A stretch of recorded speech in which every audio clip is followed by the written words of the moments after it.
Situation ರೋಬೋರಲ್ಲಿ ಮಾಡಿದ್ರಾ? கொஞ்சம் test பாருங்க அவ்வளவுதான் கரெக்டா இருக்கு. இல்ல சார் இவரு இதுல ரோபோ உள்ள ஆமா வச்சு ಗ್ಯಾಸ್ ಬರು ಅದೇ ರೋಬೋದು ரோபோது ಟ್ರೈಪಾಡಾ ರೋಬೋನಾ?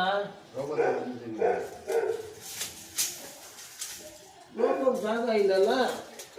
5 ಅಡಿ ಪ್ಲೇಸ್ ಹಾಕುತ್ತೆ ಹೇಳಿದ್ರು ಅವಾಗ. ಕಾಂಪೌಂಡ್ ಇತ್ತು 30 ಅಡಿ ಕಾಂಪೌಂಡ್ ಹೊಡೆದಾಗ ಜಾಗ ಬರ್ತದೆ. ಈ ಕಾಂಪೌಂಡ್ ಹೊಡೆದ 10 ಅಡಿ ಐತೆ. 11 ಫೀಟ್ ಇರಬೇಕು ನಮ್ಮ ಲೆಕ್ಕ.